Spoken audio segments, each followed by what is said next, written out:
Assalomu alaykum ahli SCCA. Sizlar bilan Abdulkarim Rustamov, NSCCA member va aynan bu sohada bu savolga javob berishga o'zimni haqli deb o'ylayman. At least fikrlarimni aytib o'tishim kerak. SCCAni AI misolida AI ko'z o'ngidagi kelajagi bormi, o'qishdan to'liq bormi degan savol. Obunachilarim yaqinda shunaqa savol berishibdi. 5 yildan keyin zamon rivojlanib ketyapti o'zi. AIga hamma narsani berib qo'ysak, hammasini eplaydi o'zi. SCCAdan to'liq bormi o'qishdan degan savol borda. 5 yildan keyin nima bo'lishini man emas, balki hech kim ham ayta olmaydi. Biz var odamzodmiz, to'g'rimi?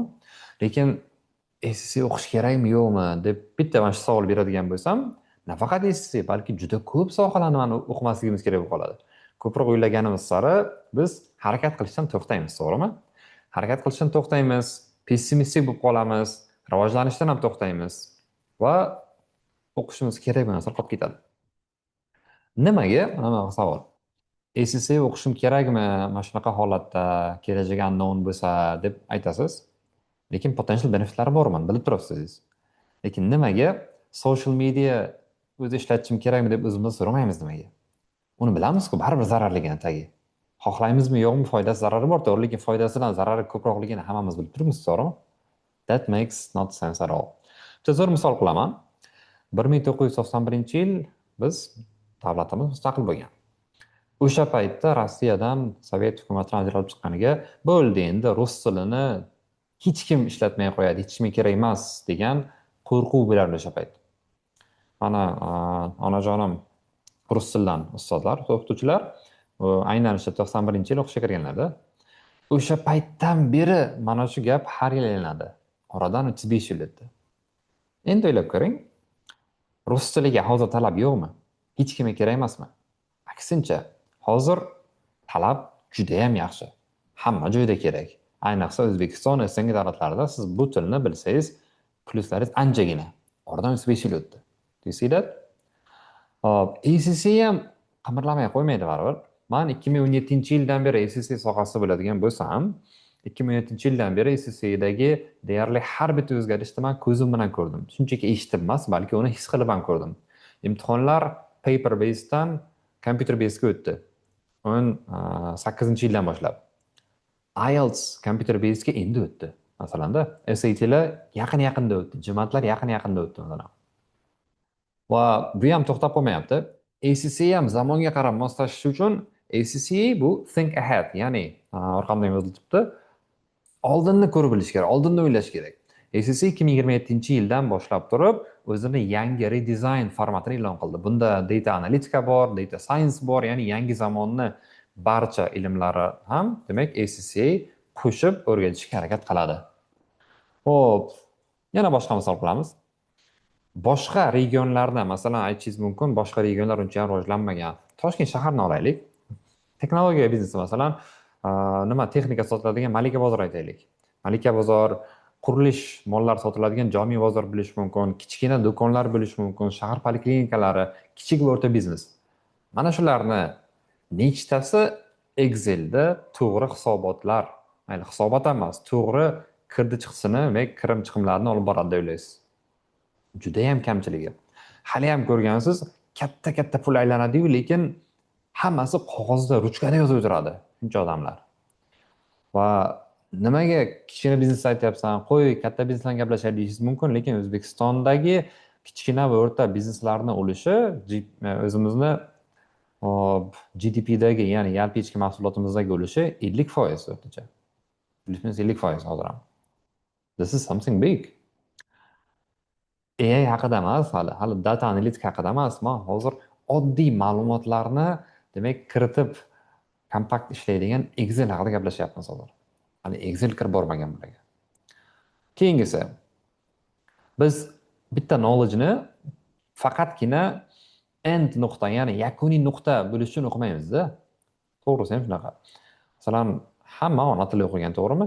Ona tili o'qigandan keyin til o'rganishga qobiliyat shakllanib turib, keyin boshqa tillarni o'rganadi. To'g'rimi? Masalan, o'zim misol qilaylik. Men matematika o'qiganman, lekin matematika o'qituvchi emasman. Men ingliz tili o'qiganman, IELTS o'qiganman, shaxsiy balim 8.5, hali ham valid, demak yaqinda shu 1 yil bo'lib qoldi o'rganimga, 1 yildan oshdi. Men lekin ingliz tilidan qobiliyatim bo'lsa ham, salohiyatim bo'lsa ham, qualificationim bo'lsa ham dars o'tmayapman. Man Akfa Groupda ishlaganman, Markaziy bankda ishlaganman, lekin industriyada hozir ishlamayapman. Man jimatam o'qitib ko'rganman, hozir jimatam direct ishlatmayapman. Lekin o'rganganman-ku bu narsalarni ham, to'g'rimi? Man nimaga mana shuni o'rgatmasam, ishlatmasam, yo'qolib ketsa, nimaga o'rganishim kerak demaganman.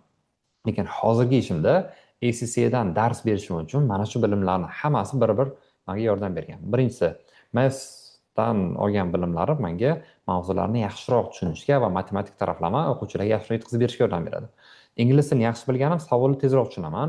Advanced bersa ham savolni qanchalik qiyin bo'lsa ham, qiyin tilda bersa ham yaxshi tushunaman, yaxshi yoza olaman, yaxshi yetkazib bera olaman ACCAni.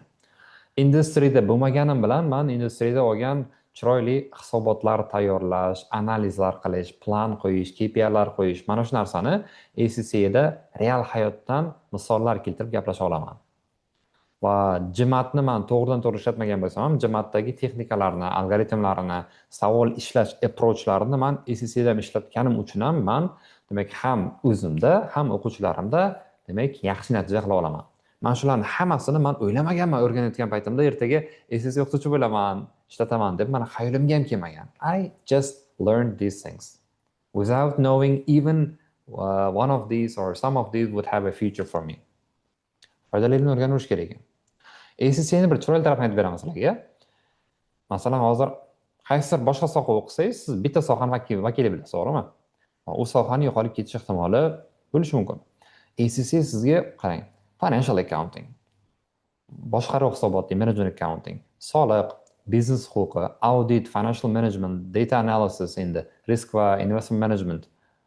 Men hozir xayolimga kelgan katta sferalar mana shular bo'ldi. Mana shu narsa o'rgatadi sizga. To'g'ri, chuqur in detail sizni PhD qilib qo'ymaydi, lekin mana shu fanlar, sohalar bo'yicha sizga yetarli bilimni beradi. U yog'iga siz o'zingiz qaysidir sohani mutaxassisi bo'laman desangiz, o'zingiz olib ketsangiz bo'ladi. Bir узкий направление qilib. ACCA sizni bitta soha bilan cheklab qo'ymaydi. Sizga shunday eshiklarni ochib beradi. Katta deylik, 15 xonalik katta hovli, 3 etajli hovli. Eshikni ochib beradi. Siz o'zingiz xohlagan eshigidan kiring, xohlagan xonasida ko'proq qoling, xohlasangiz hammasiga kirib chiqing.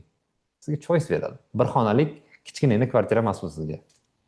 Xo'p, AI nima qiladi desangiz, AI vazifalarni almashtiradi. Professionallarni emas. Siz professional bo'lishingiz kerak. Siz shunchaki vazifa bajaruvchi, masalan, sekretarlar biladi-ku, oddiy. Oldingi sekretarlar deylik, hozirgi sekretarlar, hozirgi kotiblarni ishi juda ham murakkab. Oldingilari faqat typing qilgan, to'g'rimi? Mashinkada raspechat qilgan, yozib bergan bir narsalarni. Uni almashtirish tabiiy holat. Lekin professional bo'ling qilayotgan ishingizda. You will get your job anyway. Hop, ACCA bo'yicha men eshitgan eng yaxshi narsa bu future belongs to ACCA members who combine technical accounting expertise with AI literacy. Ya'ni ACCA beradigan texnik buxgalteriya, accounting bo'yicha demak malakani, ekspertizni AI savodxonligi bilan birga qo'shasiz narsani. Sizning fokusingiz endi faqat sonni yaxshi biladigan number cruncher emas, balki strategik partnership levelga olib chiqish kerak. Ya'ni siz pastki leveldagi, quyi leveldagi ishchi emassiz. Siz endi ACCA o'qiysiz, oxirgacha borasiz, AI ni ham o'qiysiz, chunki AI ham ACCA ni o'zida integratsiya qilingan bo'ladi. Siz strategic leveldagi advice beradigan, maslahat beradigan inson, mutaxassis darajasiga chiqasiz. Nima o'rganishim kerak? ACCA mi, ingliz tilimi, rus tilimi, mathsmi? Levelingizga qarang. ACCA bo'lmasligi ham mumkin. Nimadir o'qish kerak, bari to'g'rimi? Agar urovningiz ko'tarsa, ACCA qiziqday ko'rinayotgan bo'lsa, o'qing. Ingliz tili darajasiga yetmayotgan bo'lsa, ingliz tilidan boshlang. Hop, ACCA'ingiz bor, ingliz tilingiz bor, rus tilini yaxshilashim kerak deb o'qing. Matematikani uni ham o'qish kerak. Excel bo'lsa Excel, любой boshqa skill. Nima qilmasligim kerak desangiz, hech nima qilmasangiz, ya'ni anything except for nothing. Hech nima qilmay o'tirgandan ko'ra learn something. It could be anything. Masalan, odamlar bilan muloqot skilli bo'lishi mumkin, oddiy skill, to'g'rimi?